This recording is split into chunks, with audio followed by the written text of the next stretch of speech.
Hello friends, বিজ্ঞান চেতনায় আপনাদের স্বাগত। তো প্রথম আমরা যে চ্যাপ্টারটা পড়েছি ক্লাস 9-এর ইউনিটস অ্যান্ড ডাইমেনশনের উপরে, এটা দ্বিতীয় পার্ট। তো এককের প্রতীক ব্যবহারের আন্তর্জাতিক প্রথম প্রথম নিয়ম যেটা, বিজ্ঞানীদের নাম থেকে আসা যদি কোনো প্রতীক থাকে, অর্থাৎ যেমন ধরো নিউটন। নিউটন একটা সায়েন্টিস্টের নাম, সবাই আমরা জানি। তো নিউটন যদি আমরা কখনো লিখি, সেটাকে কিন্তু ক্যাপিটাল হরফে লিখতে হবে। বা ধরে নাও আছে কুলম, তাহলে কুলম অক্ষরটাকে আমরা ক্যাপিটাল হরফে লিখব। বা ধরে নিতে পারো ফ্যারাড। তো এই ধরনের কোনো সায়েন্টিস্টের নাম থেকে যদি কোনো একক এসে থাকে, তাহলে সেই এককগুলোকে আমরা ক্যাপিটাল হরফে লিখব। আর সাধারণ যেগুলো হয় সেগুলোকে, যেমন ধরে নাও মিটার, সেন্টিমিটার, এদের ক্ষেত্রে আমরা কেমনভাবে করবো? মিটারের জন্য শুধু স্মল এম, সেন্টিমিটারের জন্য সিএম, এরকম। আশা করি বোঝা গেছে। আচ্ছা, দ্বিতীয় নিয়ম, যৌগিক একক লিখতে চাইলে যৌগিক একক কোনগুলো? যেসব এককগুলো মৌলিক এককের কতগুলো সমষ্টি নিয়ে গঠিত হয় তাদেরকে বলা হচ্ছে যৌগিক একক। তো যৌগিক একক লিখতে চাইলে পরে সেখানে কখনো, যেমন ধরে নাও আমি দুটো উদাহরণ নিচ্ছি, যে ক্ষেত্রফল। ক্ষেত্রফল মানে হচ্ছে এরিয়া। ক্ষেত্রফল মানে হচ্ছে দুটো দৈর্ঘ্যের গুণফল। তাহলে দুটো দৈর্ঘ্যে যদি গুণফল হয়, তাদের এককগুলোরও গুণ হবে। তো ধরে নাও একটা হচ্ছে মিটার আর একটা হচ্ছে মিটার। দুটো যদি আমাদের এককের গুণ হয়, সেক্ষেত্রে আমরা কেমনভাবে লিখব? সিম্পল, মিটার ডট মিটার মানে মিটার স্কোয়ার লিখতে পারি। বা ধরে নিতে পারো নিউটন মিটার লিখতে চাইছি, নিউটন ইন্টু মিটার, এরকম লিখতে পারি। বা সিম্পল নিউটন মিটার, এমনও লেখা যেতে পারে। এটা যৌগিক একক, কারণ এখানে একটা নিউটন একটা একক আছে, মিটার একটা একক আছে, এখানে দুটো মিটার মিটার আছে। তো এই ধরনের একাধিক একক যদি আমরা মিলে যদি কোনো যৌগিক একক তৈরি করি, সেক্ষেত্রে আমাদেরকে যেটা করতে হবে, একটা মধ্যেখানে ডট বা শুধুই একটা স্পেস দিলেই হবে। এবার ধরো না গতিবেগের কথা বলছি, ভেলোসিটি। গতিবেগ কি? অতিক্রান্ত দূরত্ব ধরো 10 সেন্টিমিটার দূরত্ব অতিক্রম করেছে, আর সময় নিয়েছে 2 সেকেন্ড। তাহলে এখানে 2 আর 10 কেটে হলো 5। আলটিমেট যেটা দাঁড়ালো সেটা হচ্ছে 5 সেন্টিমিটার ভাগ সেকেন্ড। এটাকে কিভাবে লেখা হবে? এটাকে লেখা হবে 5 সেন্টিমিটার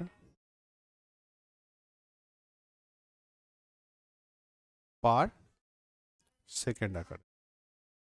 বোঝা গেল? 5 সেন্টিমিটার পার সেকেন্ড আকারে আমরা এখানে লিখতে পারবো, অর্থাৎ যদি ভাগ আকারে থাকে। তাহলে গুণের জন্য নিয়ম বলা হলো, ভাগের জন্য নিয়ম বলা হলো। গুণ ভাগ একসাথে থাকলে পরে যেমন যেমন হয়, গুণের জন্য গুণ গুণ হবে আর ভাগের জন্য স্ল্যাশ হবে। আচ্ছা, নেক্সট আমরা হচ্ছে তৃতীয়, উপসর্গ এবং এককের মধ্যে কোনো স্পেস থাকবে না। যেমন কিলোগ্রামের ক্ষেত্রে কেজি যে শব্দটা আছে, সেই কেজি শব্দের ক্ষেত্রে কোনো স্পেস থাকবে না, কে জি, এই যে কে জি। বা সেন্টিমিটার সি এম, দুটো একই থাকবে।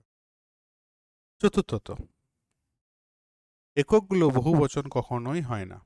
যেমন ধরো 5 কেজি, যেমন 1 কেজি হয়, হয়তো।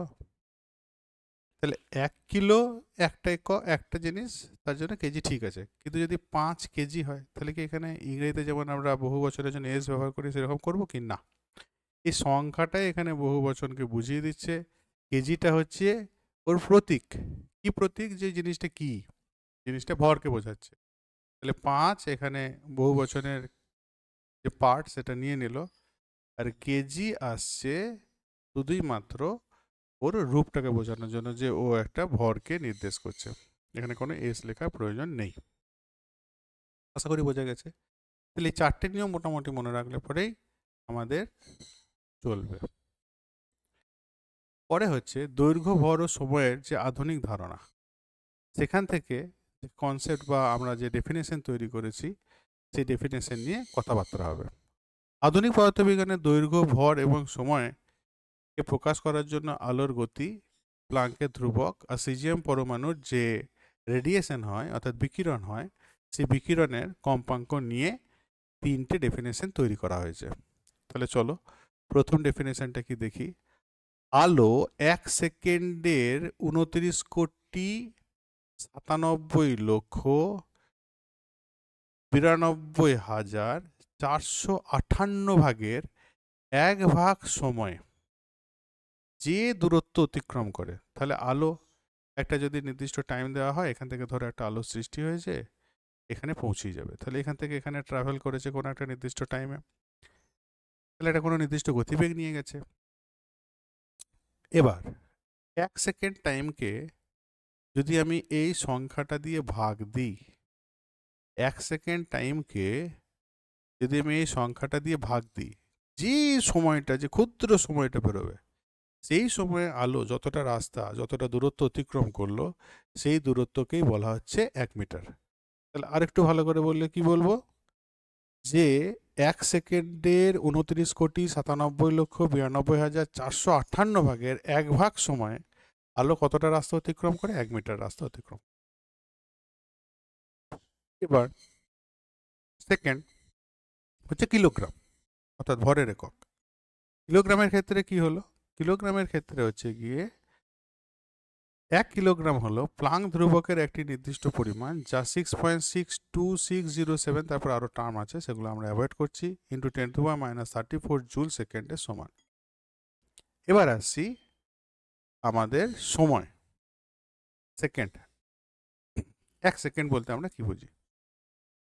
ধরো সিজিএম এর একটা পরমাণু আছে, এই সিজিএম পরমাণু ক্রমাঙ্ক হচ্ছে 133, রাইট?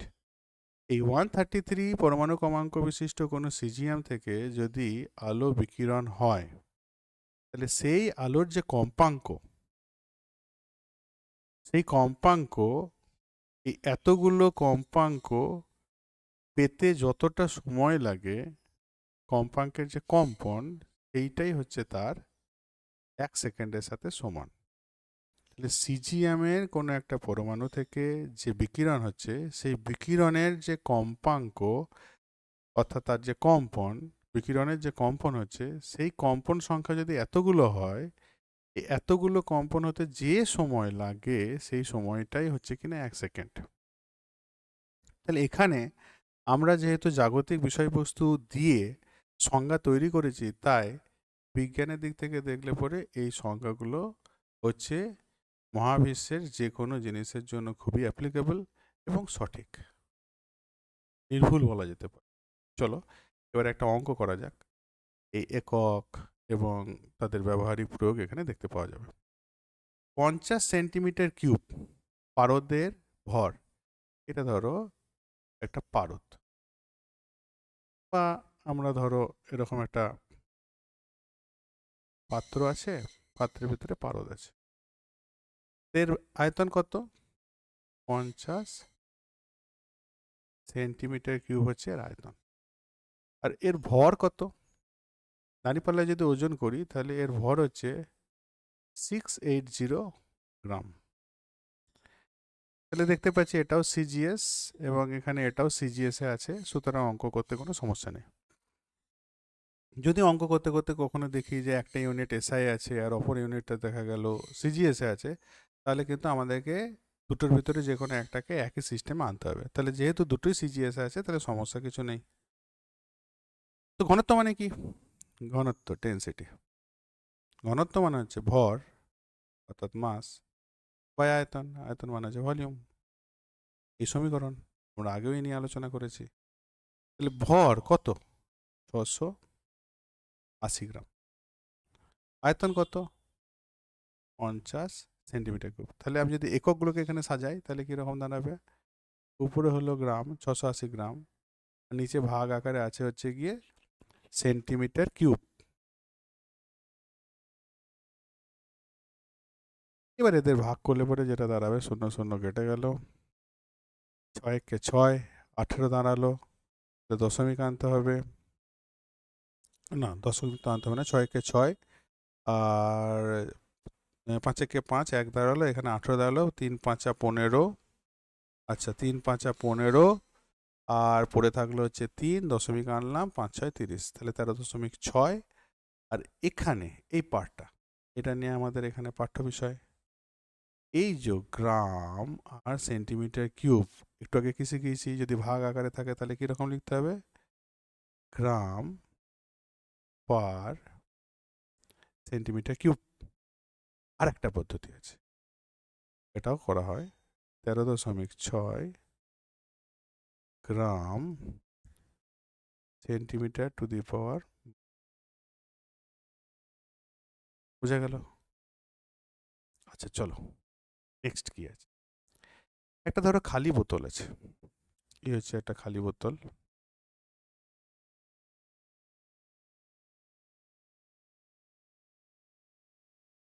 খালি বোতল। তো এই খালি বোতলে একটি তরল দ্বারা পূর্ণ করা হলো। তাহলে ধরো তরল দ্বারা পূর্ণ করা হলো বোতলটা, পূর্ণ হলো তরল দ্বারা পূর্ণ, এবং বোতলের ভর ছিল কত, 100 গ্রাম। এই বোতলটার ভর হচ্ছে 100 গ্রাম। আর তরল পূর্ণ করার পর ভর যেটা দাঁড়ালো সেটা হচ্ছে 250 গ্রাম, 250। তাহলে তরলটার ওজন কত, টোটাল ওজন যেটা আছে তার থেকে বোতলের ওজন বাদ দিলে তরলের ওজন বেরিয়ে যাবে। তরলের মাস হচ্ছে 250 মাইনাস 100 গ্রাম, মানে হচ্ছে 150 গ্রাম। বাহ, ঠিক আছে। আর কি দিয়েছে তথ্য, এত গ্রাম তরলের আয়তন বলেছে 100 সেন্টিমিটার কিউব, ভলিউমও বলা আছে 100, ডেন্সিটি কত, ডেন্সিটি ঘনত্ব চাওয়া হয়েছে আমাদের, তাহলে ঘনত্ব ইজ ইকুয়াল টু ভর বাই, ভর হচ্ছে 150 বাই 100। আবার সে একই কথা, উপরে থাকবে গ্রাম, নিচে থাকবে সেন্টিমিটার কিউব, দাঁড়িয়ে গেল 1.5 পারসেন্ট। আশা করি চলো নেক্সট, ভৌত রাশির মাত্রা, মাত্রীয় সংকেত আর মাত্রীয় সমীকরণ। ফার্স্ট হচ্ছে মাত্রা, তারপরে হচ্ছে মাত্রীয় সংকেত, লাস্টেরটা যেটা সেটা হচ্ছে মাত্রীয় সমীকরণ। ভৌত রাশির মাত্রা কি, ভৌত রাশিতে উপস্থিত মৌলিক রাশিগুলিকে সূচককে, মৌলিক রাশিগুলির যে সূচক, কথাটা ভালো করে মাথায় রাখো, মৌলিক যে রাশি আছে তার যে সূচক, ওই রাশির মাত্রা বলে। কি রকম ব্যাপারটা দাঁড়ালো, ধরো এখানে আমি লিখলাম, আয়তনের ক্ষেত্রে আমরা লিখছিলাম সেন্টিমিটার কিউব, এই যে মাথার উপরে যে সূচক 3 আছে, এটাই হচ্ছে ওর মাত্রা। বুঝে গেল, সেটাই হচ্ছে ওর মাত্রা। অন্যভাবে বললে মাত্রা হলো একটি গাণিতিক হাতিয়ার যা আমাদের দেখায় কিভাবে একটি লব্ধ রাশি মৌলিক রাশির সাথে সম্পর্কিত। তাহলে দেখো নিউটন মিটার, নিউটন মিটার, তাহলে এখানে দুটো রাশি আছে, সেই দুটো রাশি মিলে তৈরি করছে নিউটন মিটার। বা ধরে নাও আমরা যদি বেগের কথা বলি, সব থেকে ভালো উদাহরণ হবে এখানে বেগের, যদি বেগের কথা বলি, দেখো বেগ ভেলোসিটি কীরকম দাঁড়ায়, গতিবেগ ইজ ইকুয়াল টু অতিক্রান্ত দূরত্ব বাই টাইম, তাই তো? তাহলে অতিক্রান্ত দূরত্ব, ধরে নাও এখানে একটা আমার অবজেক্ট আছে, যে অবজেক্টটা এখানে পৌঁছেছে, অতিক্রান্ত দূরত্ব এস সেন্টিমিটার, ওকে, আর যে টাইমটা নিয়েছে সেটা ধরে নাও সেকেন্ড, হতেই পারে। তাহলে S by T centimetre divided by second. তাহলে এস বাই টি যেমন থাকলো একক নিয়ে যদি কথাবার্তা বলি তাহলে সেন্টিমিটার সেকেন্ড ইনভার্স। সেন্টিমিটারের মাথায় পাওয়ার কত আছে 1, আর সেকেন্ডের মাথায় পাওয়ার কত আছে -1। তাহলে এই যে সূচক আকারে যখন আমি লিখছি তখনই সেটাই হয়ে যাচ্ছে মাত্রা। এই যে তাহলে মাত্রা এগুলো তো একক, এই এককগুলো যার উপরে ভিত্তি করে তৈরি সেগুলো হচ্ছে মাত্রা। যেমন সেন্টিমিটার একটা লেন্থ, সেন্টিমিটারটা কি একটা লেন্থ। দেখো এখান থেকে মাত্রাটা কীভাবে সুন্দর তৈরি হচ্ছে। তাহলে সেন্টিমিটারটা যেহেতু লেন্থ তাহলে এখানে লিখলাম এল। সেকেন্ডটা যেহেতু টাইম তাহলে টি এর মাথায় কি আসবে 2⁻⁻1। তাহলে এইটাই হচ্ছে মাত্রা। এই যে এল T⁻⁻1 এই যে বোঝা গেল। বা ধরো কোনো একটা লাঠি আছে, কোনো একটা স্টিক আছে, সেটার দৈর্ঘ্য হচ্ছে 20 সেন্টিমিটার। তাহলে এই যে 20 সেন্টিমিটার দৈর্ঘ্যের যে স্টিকটা আছে, তাহলে 20টা যে সেন্টিমিটার এটা কি একটা দৈর্ঘ্যকে বোঝাচ্ছে, লেন্থকে বোঝাচ্ছে। তাহলে এর মাত্রা হচ্ছে ক্যাপিটাল এ, থার্ড ব্র্যাকেট। তাহলে বোঝা গেল আশা করি মাত্রা কি জিনিস। ওকে, চলো এবার নেক্সট দেখি মাত্রার সংকেত। যখন মাত্রার সংকেত হলো এমন একটি পদ্ধতি যার মাধ্যমে কোনো ভৌত রাশিতে উপস্থিত মৌলিক রাশিগুলির মাত্রা প্রকাশ করা হয়। এটি একটি গাণিতিক সমীকরণ যা আমাদের দেখায় কিভাবে একটি লব্ধ রাশি মৌলিক রাশির সাথে সম্পর্কিত। যেমন বেগের ক্ষেত্রে হচ্ছে এল T⁻⁻1। বেগের ক্ষেত্রে কি এল T⁻⁻1।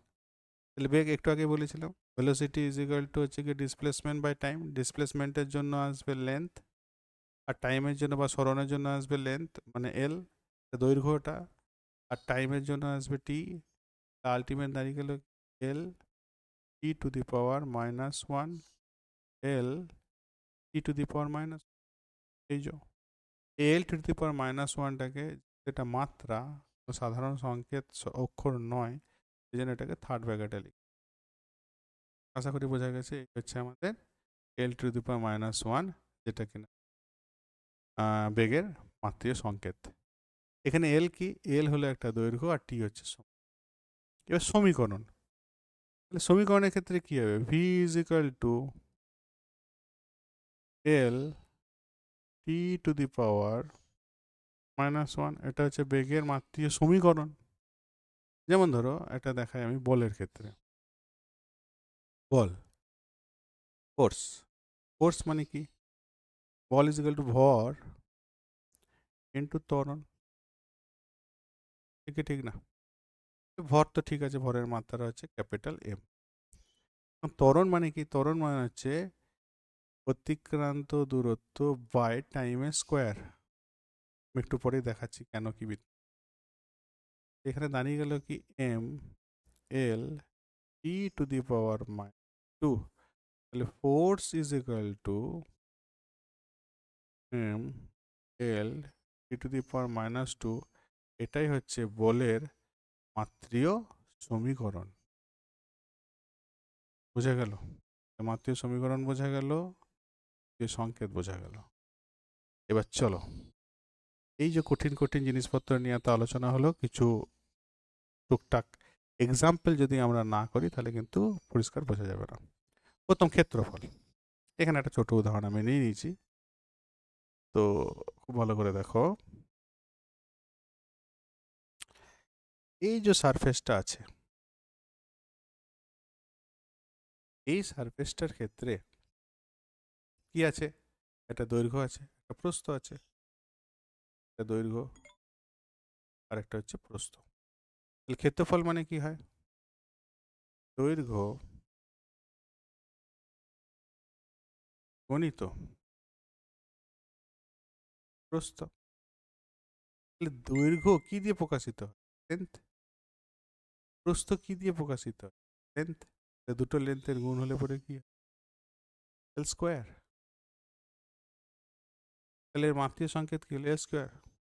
মাত্রীয় সমীকরণের ক্ষেত্রফল এ ইজ ইকুয়াল টু স্কোয়ার হবে।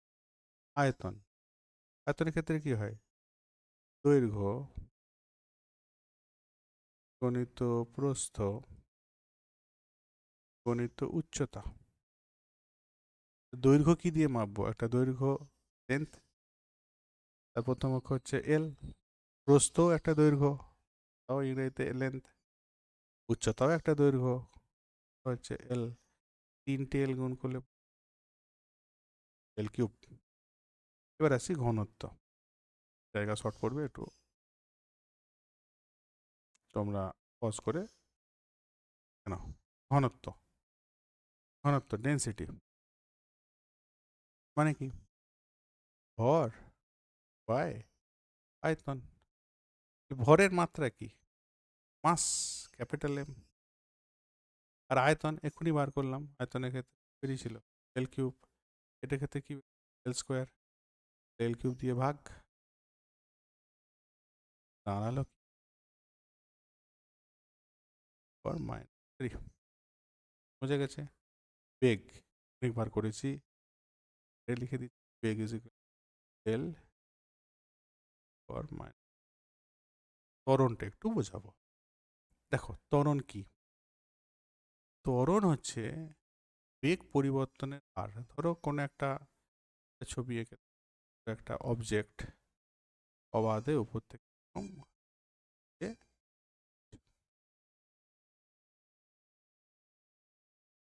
একটা অবজেক্ট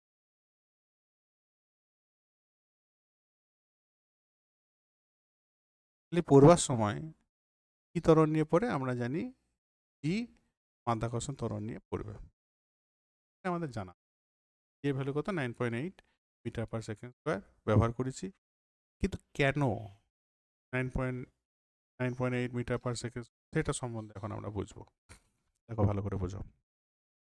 যখন এই স্টার্টিং পজিশনে ছিল তখন ধরো গতিবেগ ছিল v1, যেটা ভ্যালু হচ্ছে 0, এবং 1 সেকেন্ড পর, ঠিক 1 সেকেন্ড পর ওর গতিবেগ হয়ে যাবে v2, যার value 9.8 metre per second square. জির value 9.8 metre per second square. আমরা ধরলাম ওটাকে রাউন্ড ফিগারে 10 ধরছি, তাহলে এখানে লিখবো 10 মিটার পার সেকেন্ড ওর গতিবেগ হয়ে যাবে।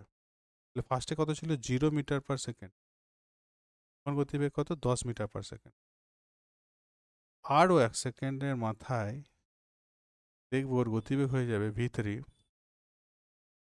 যেটা কিনা 20 মিটার পার। বেগ কিন্তু অবিরত বাড়ছে।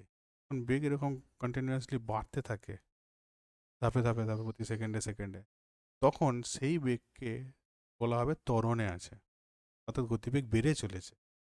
তাহলে ধরো v2 আর v3 ভিতরে যদি বলি, তাহলে অন্তিম গতিবেগ v3 মাইনাস তার আগের গতিবেগ কত? v2। টাইম কত? এখান থেকে শুরু করে এখানে আসতে টাইম নিয়েছে কত? 1 সেকেন্ড, তাই নয় কি? তাহলে নিচে আছে 1।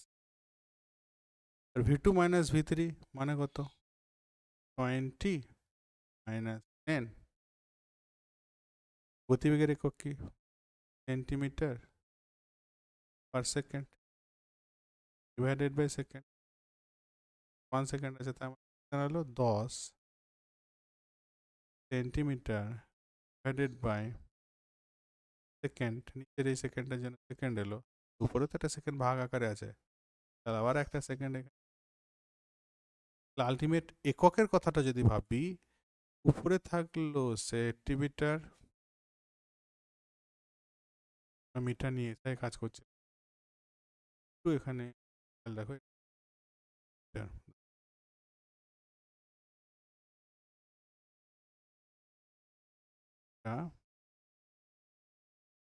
মিটার হবে, মিটার পার সেকেন্ড উপরে মিটার। কি হলো? উপরে আছে মিটার, নিচে আছে দুটো সেকেন্ড, তাই তো? প্রেস করে যদি লিখি দাঁড়াচ্ছে মিটার হচ্ছে সেকেন্ডের স্কোয়ার। এরকম লিখলে পরে আমরা কি জানি? ভাগ আকারে তাহলে মিটার পার সেকেন্ড স্কোয়ার, বা আর একটা সেকেন্ড আছে।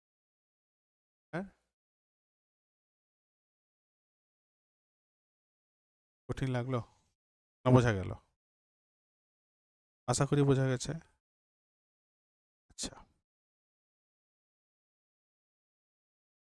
চলো এবার দেখবো আমরা বল। তাহলে ত্বরণের ক্ষেত্রে কি দেখলাম? বেগের ক্ষেত্রে দেখলাম যেমন আমরা এল ই টু দি পাওয়ার -1, ত্বরণের ক্ষেত্রে দেখলাম এল ই টু দি পাওয়ার -2। এবার দেখো বল শর্টকাটে কি করে করবো? বল is equal to force is equal to mass into acceleration, অর্থাৎ ভর ইন্টু ত্বরণ। তাহলে ভরের মাত্রা কি? Capital M. ত্বরণের মাত্রা আগেই বার করেছি L E to the power minus M L T to the power -2 হচ্ছে বলের মাত্রা। ক্ষমতা, ক্ষমতা মানে কার্য করার হারকে বলা হয় ক্ষমতা। এখন কার্য চাই, তারপরে এবারে ক্ষমতাটা বাদ দাও, ক্ষমতাটাকে আর নিচ্ছি না, কারণ ছোট মাথায় চাপ উঠে যেতে পারে। তো চাপ কথাটা যখন এলোই, তাহলে চাপেরও মাত্রা বেরিয়ে যাক। চাপ মানে কি? প্রেশার সমান হচ্ছে ফোর্স বল বাই ক্ষেত্রফল বা এরিয়া। তাহলে ফোর্স বাই এরিয়া, কেন চাপ জিনিসটা কি ভালো করে ভাবো। তুমি একটা বড় কোনো ক্ষেত্র দিয়ে এই ফ্লোরটার উপরে ধরো বল প্রয়োগ করছো, আর এই ফ্লোরটার উপরেই তুমি একটা কোনো শার্প কিছু দিয়ে বল প্রয়োগ করছো, একই বল 10 নিউটন বল প্রয়োগ করছো। দুটোর ক্ষেত্রে এটাতেও 10 নিউটন, এটাতেও 10 নিউটন। বলো তো কোনটাতে ক্ষতি বেশি হবে? এটাতে বেশি ক্ষতি হবে। কেন? এইখানে যে ক্ষেত্রফলটা, সে ক্ষেত্রফলটা খুব ছোট, অর্থাৎ ছোট্ট ক্ষেত্রফলের মধ্যে প্রচুর পরিমাণ বল প্রযুক্ত হচ্ছে। আর এখানে ক্ষেত্রফলটা বড় হয়েছে, 10 নিউটন বলই কাজ করছে, ক্ষেত্রফলটা বড় হওয়ার জন্য চারিধারে বলটা ছড়িয়ে যাচ্ছে। তাহলে এইটাকে, এই ঘটনাটার সাথে এই ঘটনাটাকে পার্থক্য করব কি দিয়ে? চাপ দিয়ে পার্থক্য করব। কি দিয়ে আমরা পার্থক্য করি? চাপ। অর্থাৎ এখানে চাপ কম, এখানে চাপ অনেক বেশি। ঠিক যেমন ধর আমি কথা বলছি, এই ক্ষেত্রফলটা হচ্ছে 10 সেন্টিমিটার স্কোয়ার হচ্ছে এর ক্ষেত্রফল, আর এর ক্ষেত্রফল আমি ধরে নিলাম 1 সেন্টিমিটার স্কোয়ার হচ্ছে এর ক্ষেত্রফল। তাহলে প্রথম ক্ষেত্রে আমি ধরো চাপ বললাম P1, দ্বিতীয় ক্ষেত্রে আমি চাপ বললাম P2। দেখো প্রথম ক্ষেত্রে কি হচ্ছে? P1 ইজ ইকুয়াল টু বল কত ছিল? বল হচ্ছে 10 নিউটন, ক্ষেত্রফল কত? 10। এখানে ধরো নিউটন আছে উপরে, নিচে কি ভাগ আকারে আছে? Centimetre square. যদিও এসআই যদি বলতে হয় তাহলে নিউটন পার সেন্টিমিটার করে আমরা এটা মিটার করি, কারণ এককে তাহলে গন্ডগোল হবে না। নিউটন পার মিটার স্কোয়ার, 10 কেটে গেল, রেজাল্ট কত বেরোলো? 1 নিউটন পার মিটার স্কোয়ার। মজাটা দেখো, ক্ষেত্রফল বড় বলে 1 ভ্যালু এলো। এবার দ্বিতীয়টা ক্ষেত্রে দেখো, উপরে 10 নিউটন বল প্রযুক্ত হয়েছে, নিচে ক্ষেত্রফল কত? 1 মিটার স্কোয়ার। তাহলে এখানে মিটার স্কোয়ার ভাগ এলো। আমি এসআই সিজিএস এ গন্ডগোল করবো না বলে কিন্তু সেন্টিমিটারটাকে মিটার স্কোয়ার বললাম, ঠিক আছে? এটা একটু মাথায় রেখো। এখানে ভ্যালু আসলো কত? 10 নিউটন পার মিটার স্কোয়ার। তাহলে কি দেখতে পাচ্ছি? যেখানে ক্ষেত্রফল বেশি সেখানে চাপ কম, আর যেখানে ক্ষেত্রফল কম সেখানে চাপ বেশি। সেই জন্য ফোর্স ইজ চাপ ইজ ইকুয়াল টু হচ্ছে বল বাই ক্ষেত্রফল। আশা করি এটাও বোঝা গেছে যে চাপ কেন হয়। দেখো এত কথা বলে এগুলোকে বোঝানোর কারণ কি? বইয়ে তোমাদের এসব কিছু ডিডাকশন দেওয়া নেই, ডাইরেক্ট ভ্যালু লেখা আছে।